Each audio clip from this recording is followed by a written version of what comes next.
प्रवर्तन निदेशालय ने। और ये दिल्ली शराब घोटाले पर बड़ा खुलासा। दिल्ली आबकारी नीति में कथित घोटाले और मनी लॉन्ड्रिंग को लेकर ईडी ने सप्लीमेंट्री चार्जशीट दाखिल की है। तो आबकारी नीति में ये घोटाले को लेकर ये सप्लीमेंट्री चार्जशीट ईडी की तरफ से।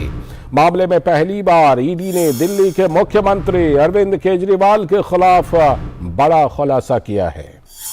दिल्ली शराब घोटाले में 100 करोड़ रुपए के रिश्वत के मामले में ईडी ने अपनी चार्जशीट में एक वीडियो कॉल का भी जिक्र किया है।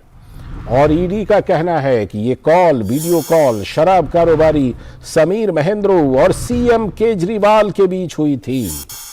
समीर महेंद्रू गिरफ्तार भी हैं। ईडी का दावा है कि सीएम केजरीवाल ने समीर महेंद्रू को आपके कम्युनिकेशन इंचार्ज विजय नायर से मिलकर काम करने के लिए कहा था। ईडी का दावा है कि आम आदमी पार्टी ने दिल्ली शराब घोटाले से मिले रकम का इस्तेमाल गोवा के चुनाव प्रचार में किया था। चार्जशीट में आम आदमी पार्टी के नेता और केजरीवाल के करीबी विजय नायर पर आरोप है कि उन्होंने इस पैसे का इस्तेमाल चुनाव प्रचार में किया। ईडी का दावा है कि शराब घोटाले से जुड़े सबूतों को मिटाने में पार्टी ने बड़ी तत्परता दिखाई थी। डिप्टी सीएम मनीष सिसोदिया ने इस दौरान 13 बार फोन बदल लिए थे। सवाल यह है कि कोरोना महामारी के बीच नई आबकारी नीति लाने, शराब की बिक्री बढ़ाने और आनन फानन में नई नीति को बंद करने की वजह ही क्या थी। केजरीवाल ईडी की चार्जशीट को महज फिक्शन बताते हैं और इसे विधायकों की खरीद फरोख्त से जोड़कर पल्ला झाड़ते रहे हैं। लेकिन अभी तक अरविंद केजरीवाल अपने द्वारा लगाए गए आरोपों के समर्थन में एक भी सबूत पेश नहीं कर सके। तो शराब कारोबार से जुड़े साउथ ग्रुप ने दिल्ली की इस आबकारी नीति में बड़ी भूमिका निभाई थी। और ये साउथ ग्रुप क्या है? ये साउथ ग्रुप तेलंगाना से है। दरअसल ईडी ने बीआरएस नेता और तेलंगाना सीएम केसीआर की बेटी के कविता का नाम भी हवाला ट्रांजैक्शन के सिलसिले में लिया है। तो सबसे बड़ा सवाल यह है कि कट्टर ईमानदार वाली सरकार को दिल्ली में घर घर शराब बंटवाने की जरूरत ही क्यों पड़ी थी? ये अब ईडी इसका खुलासा कर रही है कि इसकी क्या जरूरत पड़ी थी। इस पर आज हम चर्चा कर रहे हैं और हमारे साथ चर्चा में शामिल हो रहे हैं दो खास मेहमान और हमारे संवाददाता नीरज सिंह भी। नीरज सिंह हैं हमारे साथ में आम आदमी पार्टी की तरफ से हैं विष्णु पाठक जी। बहुत बहुत स्वागत विष्णु जी। और शिवम छाबड़ा जी हैं प्रवक्ता भारतीय जनता पार्टी के। आपका भी बहुत बहुत स्वागत शिवम जी। मैं पहले जरा इस मामले की परतें और ज्यादा खोलने के लिए नीरज की तरफ चलता हूं। नीरज, पहली बार ईडी कह रही है कि समीर महेंद्रू जो गिरफ्तार हैं इस मामले में, उनकी और अरविंद केजरीवाल जी के बीच वीडियो कॉल पर बात हुई। और ये भी कि डिप्टी सीएम मनीष सिसोदिया ने 13 बार फोन बदले। 13 ये मामले जो हैं, इस सप्लीमेंट्री चार्जशीट बहुत कुछ खुलासा कर रही है इस मामले का। नीरज, देखिए, बिल्कुल लालचंद, काफ़ी सारी चीज़ें इस सप्लीमेंट्री चार्जशीट में खुलासा हुई हैं। और जिस वीडियो कॉल का आप जिक्र कर रहे हैं वो वीडियो कॉल विजय नायर है। उसी ने ही इन दोनों के बीच में ये वीडियो कॉल करवाई थी। और फेस टाइम कॉल इसको बोलते हैं। और अगर आप आईफोन इस्तेमाल करते हैं तो आप वहाँ पर फेस टाइम कॉल है, उसकी जो सुविधा है वो आपको मिलती है। और उस सुविधा की खासियत यह है कि उसको आप ना तो रिकॉर्ड कर सकते हैं और ना ही उसके बारे में जो पता है वो आपको लग सकता है। और वो जो फेस टाइम कॉल है वो विजय नायर है, उन्होंने ही करवाई थी समीर महेंद्रू और अरविंद केजरीवाल के बीच में। और जिसमें केजरीवाल ने समीर महेंद्रू को ये कहा था कि जो विजय नायर हैं वो हमारे आदमी हैं, पार्टी से जुड़े हुए आदमी हैं, और शराब कारोबार में अगर हमको आगे मिलकर काम करना है तो आप विजय नायर के साथ बातचीत कर लें। तो ये एक बड़ा संकेत है कि अगर कोई मुख्यमंत्री किसी कारोबारी से ये कह रहा है कि थर्ड पर्सन से आप मिलिए और शराब कारोबार में अब अगर आपको आगे जाना है तो आप जो विजय नायर है वो आपकी सहायता करेगा। 13 बार फोन बदलने दूसरी बात, जो 13 जिन फोन को आप बदलने की बात कर रहे हैं वो फोन बदले नहीं है, डिस्ट्रॉय हुए हैं। दोनों में अंतर है। और दूसरों के नाम पर जो सिम कार्ड जो उप मुख्यमंत्री हैं मनीष सिसोदिया, उन्होंने हासिल किए थे और उनका इस्तेमाल किया था। तो आखिर उसका मकसद क्या था? 100 करोड़ की रकम गोवा में इलेक्शन है उसमें खर्च की गई। और इसके अलावा विजय नायर ने जो संपत्तियां अर्जित की उसका प्रयोग आम आदमी पार्टी के तमाम नेताओं ने व्यक्तिगत कह सकते हैं कि व्यक्तिगत तौर पर किया। तो कई सारी चीजें खुलासा करती है ये ईडी की सप्लीमेंट चार्जशीट। जी बिल्कुल, कई सारी चीज़ों का खुलासा करती है, लेकिन हो सकता है कि भाई 13 बार फ़ोन को बर्बाद करने या उसको डिस्ट्रॉय करने के पीछे कोई सही मतलब सही कारण भी हो, लेकिन वो उस कारण को हम विष्णु पाठक जी से ही समझते हैं। विष्णु जी, 13 बार फ़ोन डिस्ट्रॉय करने की ज़रूरत क्या पड़ी? क्या किस वजह से डिस्ट्रॉय किया गया होगा? और ये भी कि सीएम साहब ने कहा मिलकर काम करो समीर महेंद्रो विजय नायर के साथ। नहीं, सीएम साहब ने कहा नहीं कहा ये तो ईडी बता रही है। और ये दूसरा सिस्टम जो मोदी जी के तोता है, अभी देश में समस्या, सुनिए, देश में अभी समस्या दूसरा चल रहा है। देश के लोगों का 8.5 लाख करोड़ रुपए लगभग वो अभी खतरे में है। एसबीआई और एलआईसी खतरे में है। ईडी का छापा पड़ना चाहिए। ड्रग्स का जो है कारोबार में पकड़ा गया, अडानी जी कई बार पकड़े गए हैं। अडानी जी का पोर्ट से ड्रग्स का कारोबार हुआ, वहां सुन लीजिए अभी क्या है सर, अभी क्या है लालचंद, उसके लिए अभी लालचंद जी क्या है कि पार्लियामेंट में जोर शोर से हमारी पार्टी के नेता इस सवाल को उठा रहे हैं। बीजेपी सरकार, बीजेपी को हिट करना है तो सीबीआई आपका है, ईडी आपका है, और जितने भी ये मामला तो पहले से चल रहा है ना विष्णु जी। नहीं, पहले आप 1 महीना पहले हुआ कि मनीष सिसोदिया जी का नाम चार्जशीट पे नहीं है। चुनाव के समय सीबीआई अलग से जांच कर रही है। सीबीआई मनीष सिसोदिया के खिलाफ तो सीबीआई। लालचंद जी सुन लीजिए जी। ऐसा है कि अभी 3-4 दिन से देश में एक अलग तरह का बवाल क्यों देश, ठीक है, उस पर शिवम जी जवाब देंगे। हम जिस मुद्दे पर चर्चा कर रहे हैं उस पर आइए। उसके लिए अब मीडिया में नया मुद्दा दिया गया है कि वहां से बात हुई, 13 बार जो है नया मुद्दा तो नहीं है। दिल्ली शराब घोटाला वाला मुद्दा नया तो नहीं है। 1 महीना पहले आप ही के कार्यक्रम में चार्जशीट सप्लीमेंट्री चार्जशीट में नहीं था। आज चार्जशीट में हो गया तो सप्लीमेंट्री चार्जशीट इसी के लिए तो होती है ना। आप मुझे ये बताइए कि आप ईडी की सप्लीमेंट्री चार्जशीट को क्या कह रहे हैं? क्या आप इसके बाद भी ये मानते हैं कि इस मामले में गड़बड़ी हुई है, पैसे का इस्तेमाल गोवा चुनाव प्रचार में किया गया? सर, हम कुछ नहीं कर रहे। ये देश की जनता और देश के नौजवान समझ रहे हैं और दिल्ली की जनता भी समझ रही है। ठीक है, ये खेल क्या चल रहा है। ठीक है, ये खेल है कि एक एक करके सरकार को तो चाहिए कि जितने भी पक्ष के नेता हैं कोई सवाल उनके ऊपर कोई ना कोई केस ला के बंद कर देना चाहिए उनको। ठीक है, चलिए आप ये कह रहे हैं कि 13 बार फोन जो डिस्ट्रॉय किया गया वो भी आपको लगता है कि डाइवर्ट करने के लिए ये बात कही जा रही है ईडी की तरफ से?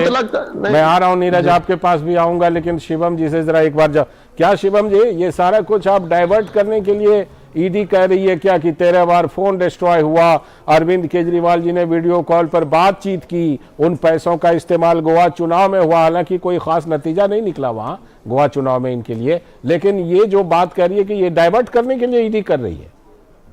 लालजी जी, मैं बार एक बार आपके शो पे पहले भी बात कह चुका हूँ, बहुत जिम्मेदारी से कह रहा हूँ। शराब नीति, दिल्ली की जो शराब नीति अरविंद केजरीवाल सरकार लेकर के आई थी, उसके बहुत सारे हिडन एजेंडा थे।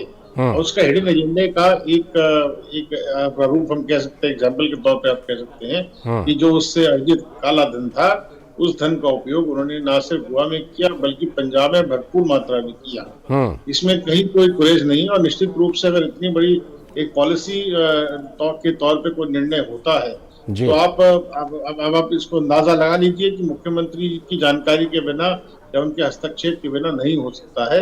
ये भी एक स्वाभाविक सी बात है। अभी आपने माननीय पाठक जी से जो प्रश्न पूछा उसका जलेबी रूपी उत्तर उन्होंने जरूर दिया है, क्योंकि कहने का कि भाई इधर उधर की बात जरूर कर गए, लेकिन सही मायने उस पर उन्होंने जवाब दिया नहीं, बोला ये डाइवर्ट करवा रहे हैं ये लोग।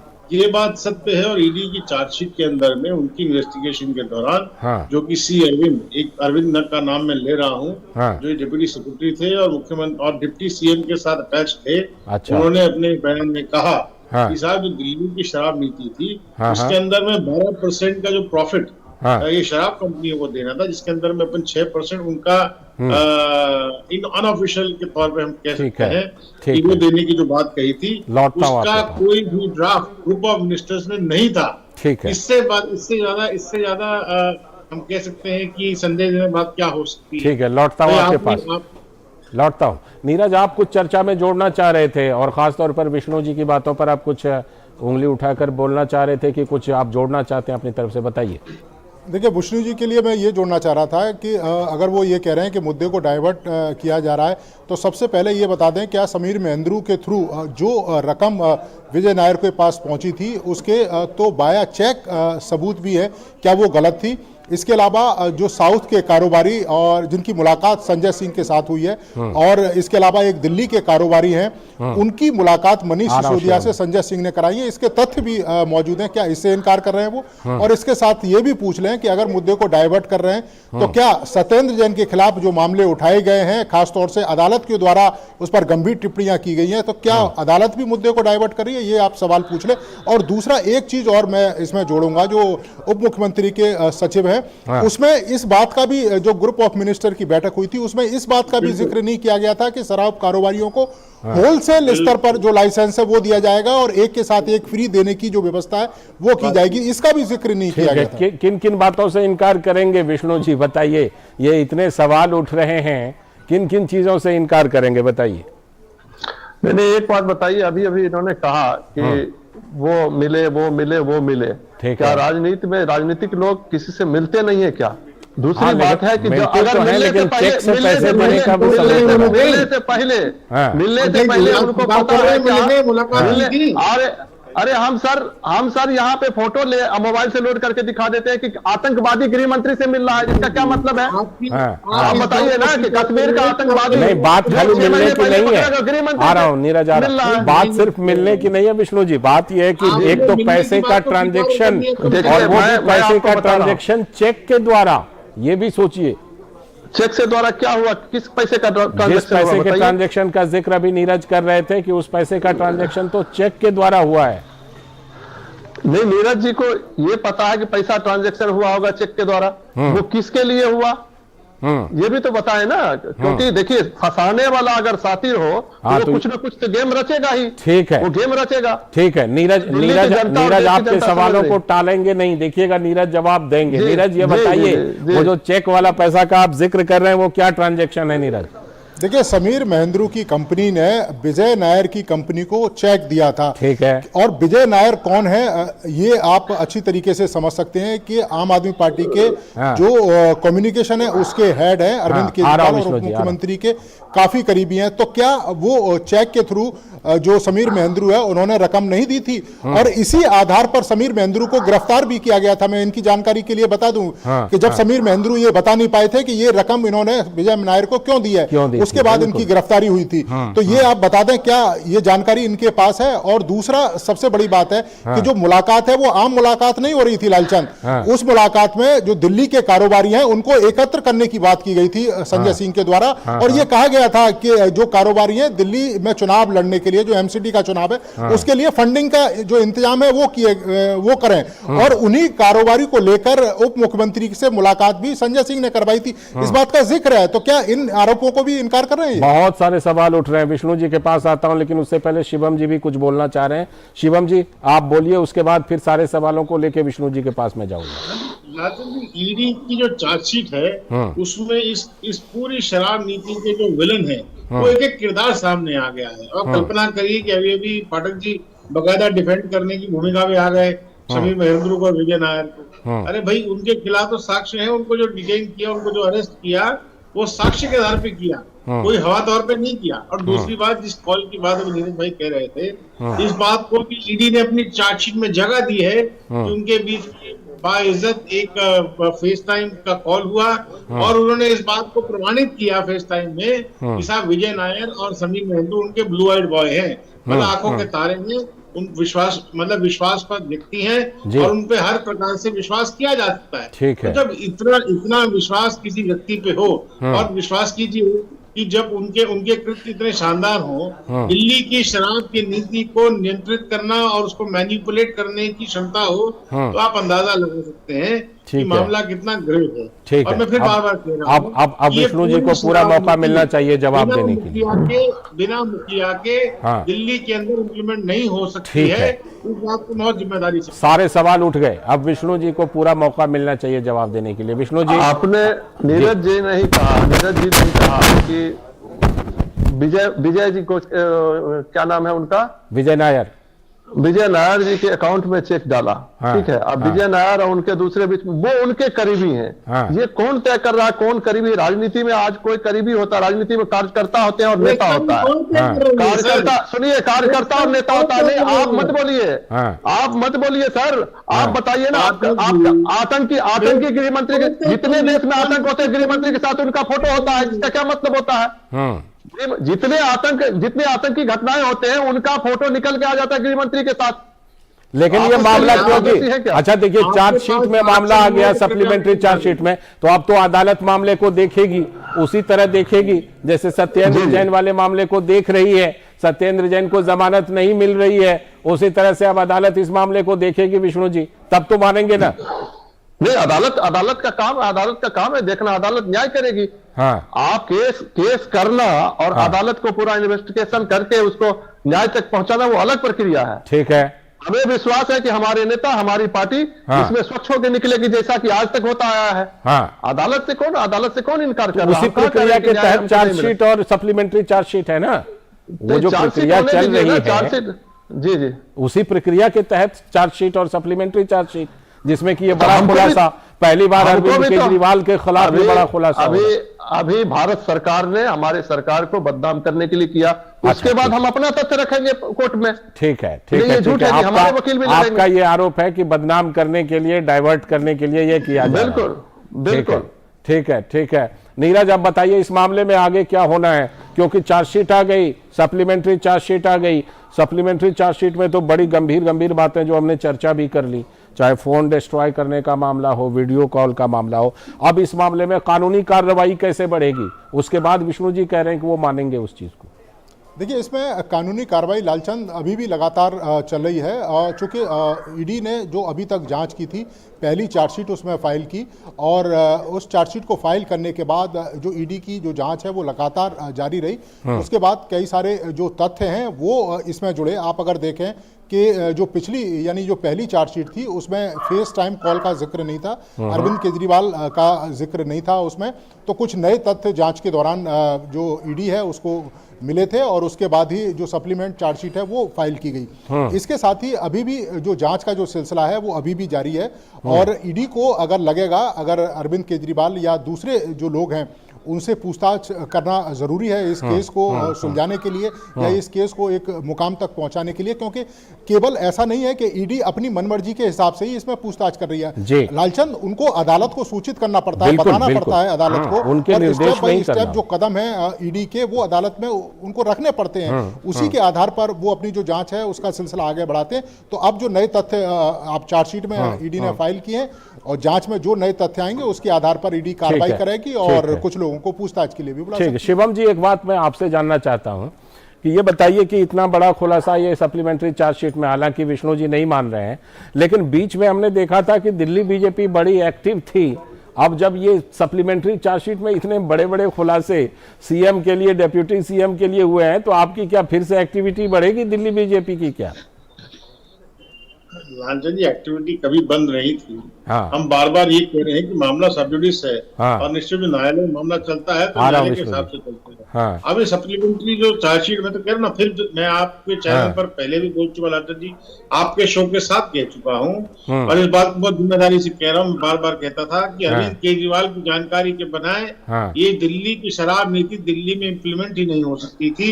इसका जो ड्राफ्ट था वो फाइनल हो ही नहीं सकता था। ठीक है, तो कहीं ना कहीं हम तो इस बात को पहले दिन से स्वीकार कर रहे हैं कि साहब अरविंद केजरीवाल इसके अंदर मुख्य आरोपी होने ही चाहिए। अब तो ये मामला इन्वेस्टिगेशन के तौर पे चल रहा है, चलते कुछ हो चुकी है, देखते हैं दूसरा में होगा। हाँ विष्णु जी। लालचंद जी, दिल्ली में बीजेपी कभी चैन से बैठती नहीं है। हाँ, दिल्ली में बीजेपी चुनाव से, सर मैं बीजेपी लिए थोड़ा बोल दूं, जरूर बीजेपी की बड़ाई कर दूं। दिल्ली में बीजेपी तो मैं सैल्यूट करता हूं कि बीजेपी कभी बैठती नहीं है। बीजेपी म्युनिसिपल कॉर्पोरेशन हारने के बाद, और अभी तक मेयर बनने नहीं दे रही है, दिल्ली में सरकार बनने नहीं दे रही है। बीजेपी दूसरे मिशन पे लगी हुई है। अलग ठीक बात है। है कि वो हमारे पार्षदों को नहीं तोड़ पाते हैं और गैप बहुत ज्यादा है। तो बीजेपी कभी बैठती नहीं है, बीजेपी से तो हर पार्टी को सीखनी चाहिए। हाँ, चलिए कुछ तो है बीजेपी में सीखने लायक, आपने भी बिल्कुल, माना। बिल्कुल। बहुत बहुत शुक्रिया, बहुत बहुत शुक्रिया विष्णु जी, शिवम जी जुड़ने के लिए, और नीरज आपका भी जुड़ने के लिए इस चर्चा में बहुत बहुत धन्यवाद। तो ये चर्चा, जाहिर सी बात है कि इस चर्चा में हम बात कर रहे थे कि बड़े खुलासे, सप्लीमेंट्री चार्जशीट है लेकिन बड़े खुलासे हुए हैं। अब देखते हैं कि ये दिल्ली की राजनीति को और इस पूरे मामले को किस तरफ लेकर जाती है। वक्त है एक ब्रेक का, और ब्रेक के बाद जब लौटेंगे तो देखेंगे कि पाकिस्तान किस तरफ जा रहा है। देखते रहिए DD news. Reform, perform, transform